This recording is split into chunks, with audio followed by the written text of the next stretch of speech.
Welcome to Below the Line, where we talk about working in Hollywood from the crew perspective.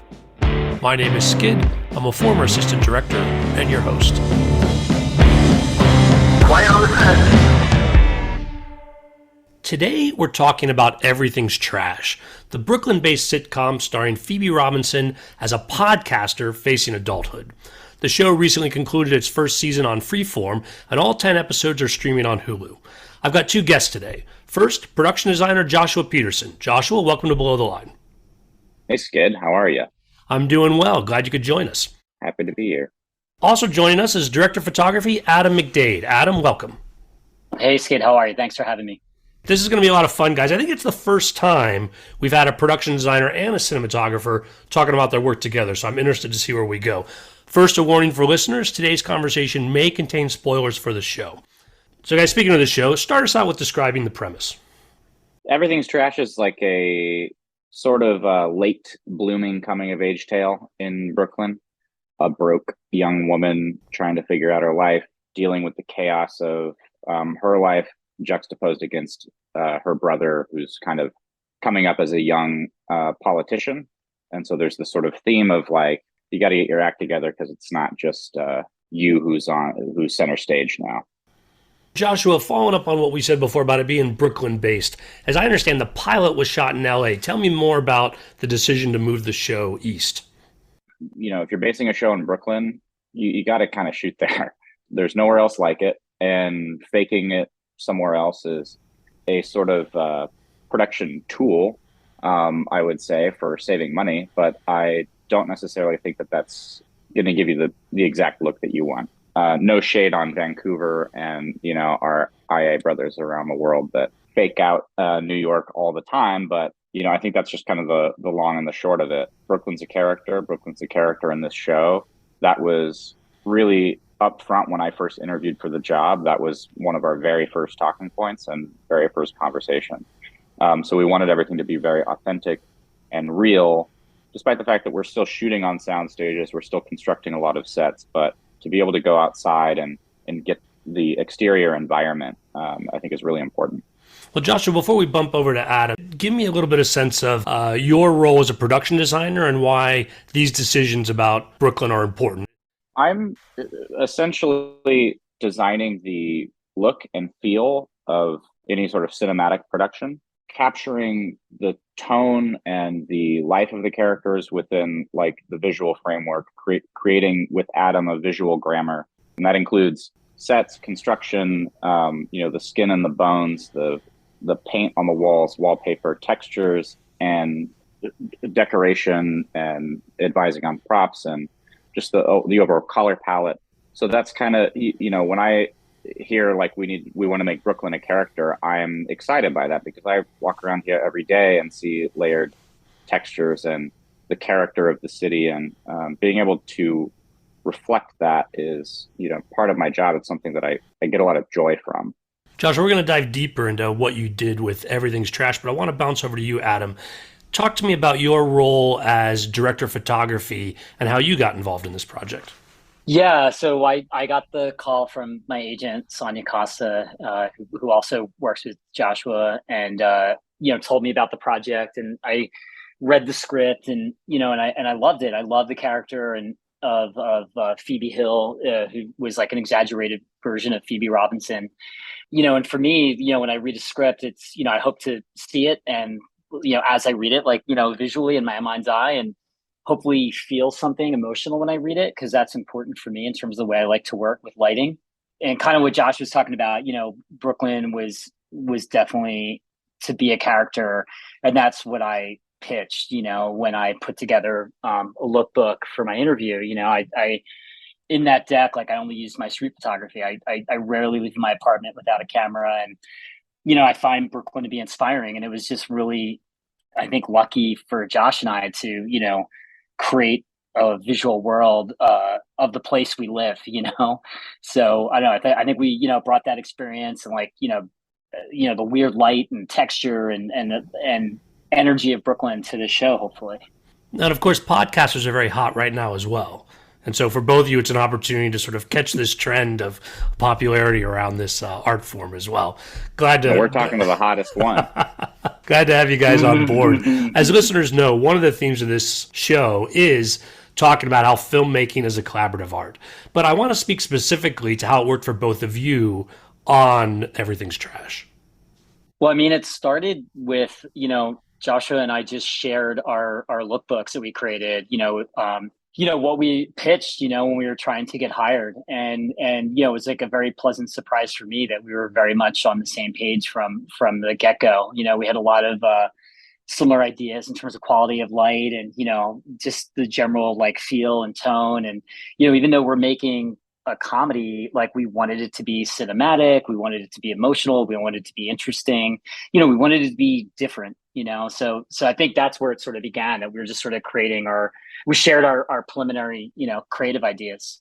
Yeah, our first conversation was really the start of it. I mean, we hopped on the phone and just to meet one another, but I think we were both excited by the possibility of what we were presented by Freeform as like, we don't want to make it look like a sitcom. We want it to look real. We want it to feel real.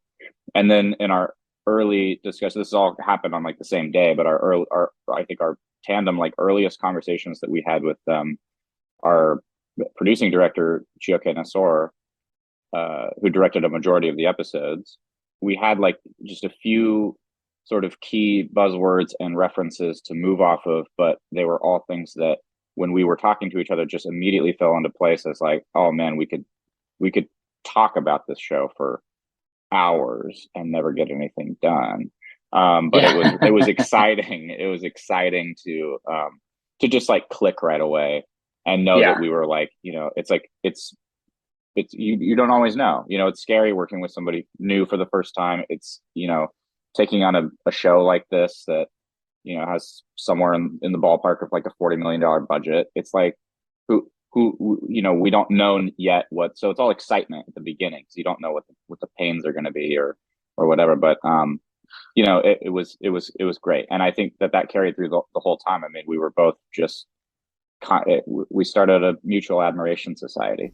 We we did. Our work really complemented one another. I looked at Adam's street photography, when I had like finished crafting my boards and met with the team, and that just like got me more excited about how the world that I wanted to build was going to be shot naturalistically. Yeah, we geeked out super hard. I remember like when we found out we got the job, like we were on the phone for an hour just thinking about, oh, we could do this, we could do that, we could do this. There was just like an energy there, and even from like I think the first week that I started, I immediately, you made your creative documents like shareable with my crew, and I did with your crew, and that literally from day one when I started my prep, I was sharing with everybody, and we're just like getting the collaboration going immediately. And it's always helpful when you have a shared vision, that's in step, but at the same time, like I felt we inspired one another and brought ideas to each other that we didn't consider. It was really cool. And give me a sense then, when I'm watching the show, what I should notice that really says Brooklyn.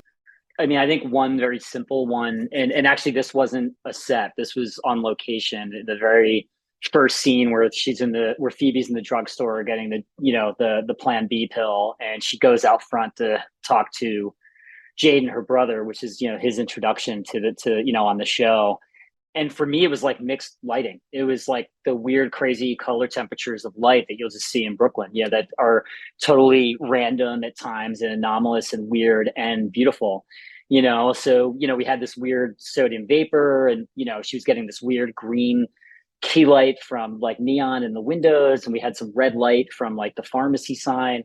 So, I mean, that's just like a very, very simple example. And it's something that I gravitated towards, and Chioke gravitated towards, was let's be bold, let's be colorful, let's mess around with all these like mixed color temperatures that exist in Brooklyn, as a simple example. And that was also my overall design scheme for the show, starting with the idea of this character is broke.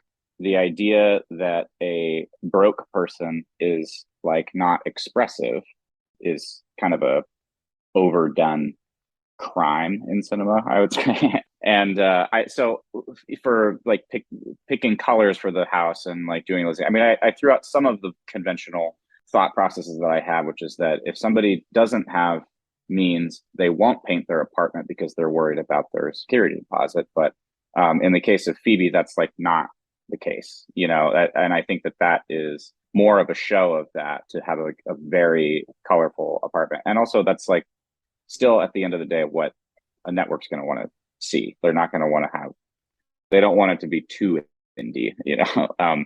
But we still, you know, took that and scuffed up the walls and really aged things down and bleached out the paint and made the set feel like, you know, that specific set feel real and organic. And I think, you know, in terms of like Adam's lighting scene, when I looked at Adam's street photography early on, it was like, oh, this is all just real available light and capturing those moments. And the thing is, we shoot all over the place. You don't have those moments naturally happening, so you have to create them, bring them with you. And so that was really something that we took.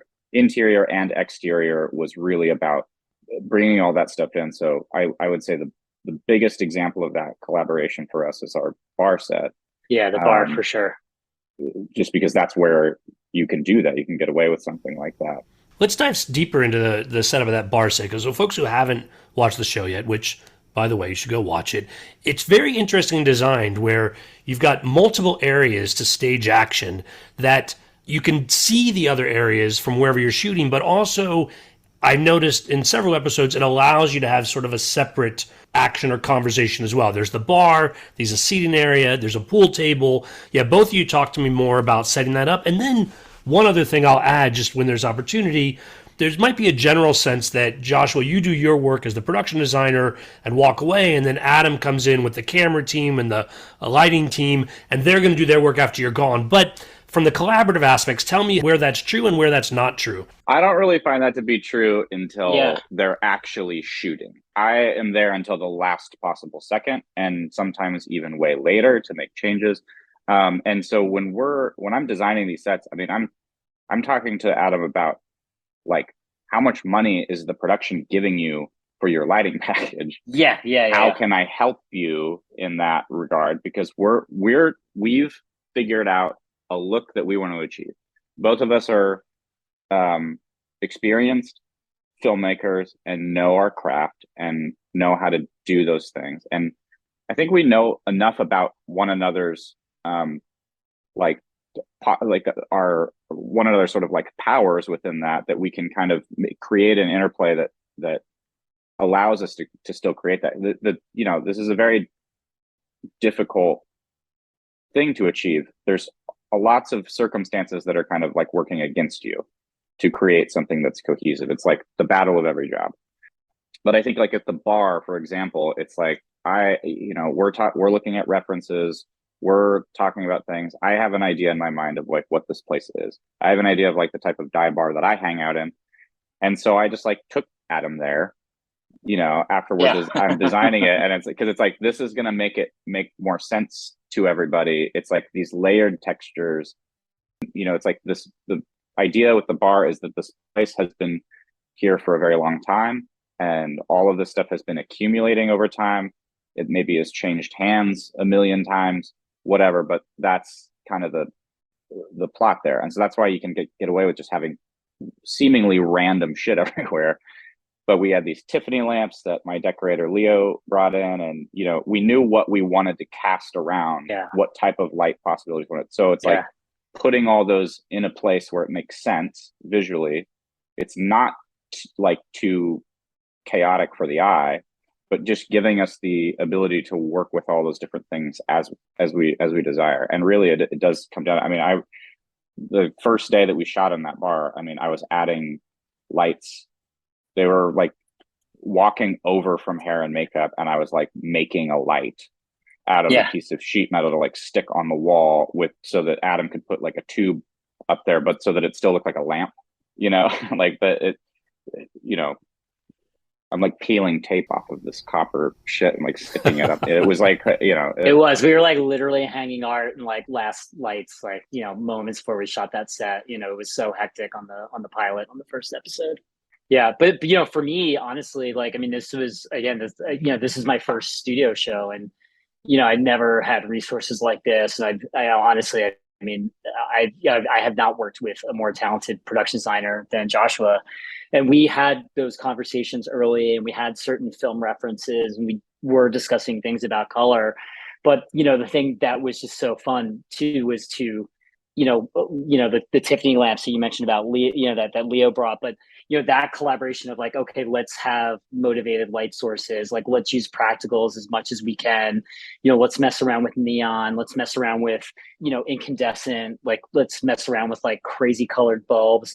My gaffer Charlie McNamara, who gaffed the original Bad Lieutenant, and it's been gaffing for like 30 something years, like he brought every crazy random light bulb that he had in his garage in New Jersey. I mean, we just got creative, you know, and it was fun, and it was, you know, it was, I think specifically it was something that Joshua and I had in terms of a goal, was to be able to create layers and depth with all of these color temperatures, with all of these textures, with all of these you know, these incredible details, you know, that were that were in the bar, and all the sets in general. I have to geek out on one thing though, just to give this guy props too. Like the scratches and scuffs and like incidental like nicks and dings that an apartment gets over 10 years of occupancy, or I guess in this case, because it's like really, you know, it's meant to be an older building. Like I was blown away. I mean, it was just things that the camera will never see. Some, you know, we'll see sometimes, or I mean, it was just nuts. Like the level of detail that, you know, Joshua and his crew put into these sets was remarkable, and it makes my job so much easier because I have something to light. I have something, you know, for this texture, for this, you know, for this light to scrape or envelop or color.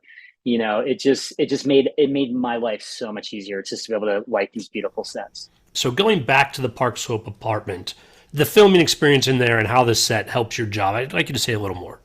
You know, one of the early conversations that we had was spectral reflections, which are like these weird little ghost-like reflections that happen off the shiny surfaces. You know, and this is like this was an idea I'd mentioned to Joshua in prep, and his scenic, Alex, you know, just use this like third generation recipe that was his grandfather's, who was a scenic, to give these hardwood floors this incredible shine, you know, that, and Leo created these wonderful curtains in Phoebe's apartment that we called, you know, stained glass curtains, that were just these various patches of different colored fabric. And, you know, this is a little detail that goes into the collaboration between a cinematographer and a production designer. You know, when the light is coming through that window, particularly at night, you know, you look at the floors and there's colorful spectral reflections in the floor that are being captured in camera. You know, that just, it's this level of texture and color and detail that's like both beautiful, but I think just makes the world of the story we're creating real. You know, it never felt like a set to me when we were on there, you know, between the hard ceiling, you know, the details, like the textures in these walls, the nicks, the scuffs, you know, it just always felt real. I like to get lost in the set, and I like to share that with everybody. I think that, that from a performance standpoint, all of that stuff is so additive and important. I think that it's incredibly important. I mean, if at the end of the day, my job is I'm here being inspired and wanting to inspire back. I want to roll out the red carpet for our actors, have them in a space where they are completely consumed by where they are. And the only way that I can get there is to get myself there. The curtains were one of Leo and I's crazier ideas. I was willing to die on that hill though, because we had so little time in prep to make a lot of these decisions. So like knowing that like I think in our first conversation, I was like, are you afraid of mirrors? Are you afraid of reflections? Do you like these? I was really, because I love that stuff. I have lots of reference material for reflective surfaces and films that I love, Wong Kar-wai or Do the Right Thing. These are like the textural references that I start with for something like this, to create something that's real. And I just was so excited about that. But then it's like I just kind of had to go with it. So there's really like, we did not have very much time to get our like Amart sets, our main sets up.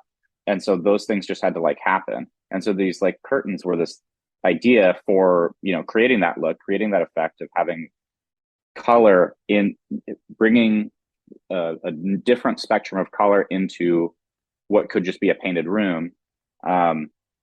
And we were so thrilled that like Charlie was so happy with them and that you were so happy with them. Yeah. And that's also like just another point that I think that all this is sort of like bringing up is that, Adam and my team and Adam's team and me, like we were a very good team because we all communicated with one another as a whole. And I think that was really important. And I think that that's something that you and I also both share as leaders, as department heads, as people who have to bring a lot of people together and get them all on the same page, get them all into one sort of like set of eyes. Yeah. Which is a wild endeavor, but I think it really speaks to something that you and I share, that on the show that was all open. There's no gatekeeping. We really wanted everybody to be, and like there was so much love between everybody. Yeah, totally. That Charlie came in and he's just like so overwhelmed by these curtains. Yeah. And I like told Leo, I was like, I bet I know who's gonna like these curtains. And then it's like that was just like so fun because if somebody had come in and said that they didn't like the curtains, I would have quit. I would have taken everybody with me. Yeah, I mean that was really cool. We like literally I shared like all of my creative materials and everything that Josh was giving me, like with every member of my team, like every single member of the camera department, every grip, every electrician, and wanted to remind them like this is what we are making together, and everybody was very much on the same page. And I've learned so much, from collaborating, with the folks in my team. Like Charlie has forgotten more about lighting than, I may ever know, and then maybe he's picked up some things from me, and I certainly picked up things from Josh and his team. So yeah, there was a lot of love, and like it was super, super collaborative, like every step of the way, which I think is really important because, our schedule was insane and incredibly ambitious, like it's remarkable that the quality of these sets were built in such a short period of time as well. It was a massive effort. It was almost an impossible task, really. Well, if there's one set that I feel like could have tested this love, that would probably be the podcast studio itself, because we're talking about glass walls everywhere, and just the decision to do that and the risk that you're putting into how you're going to film, where every surface is a reflection. You've got glass offices outside the studio itself. Talk to me about how that came together and whether that tested this obvious friendship you guys have in making that set work. Well, you and I was not there. I was like deep in the apartment and the bar. I mean, the bar is the biggest set that I've ever built. So, and it's like, it's crazy to build something that has to be that layered, because you're like, okay, I'm going to sketch this out, figure out how I want it to be laid out and everything. And then you have a 100-foot by 50-foot set. And then you're like, how are we going to fill this fucking thing? And so it's like, the beginning of the job is like very stressful for me. I'm like a mess. And I mean, I think I keep it together pretty well, but yeah, for sure, dude. I had no idea I didn't know you were a mess.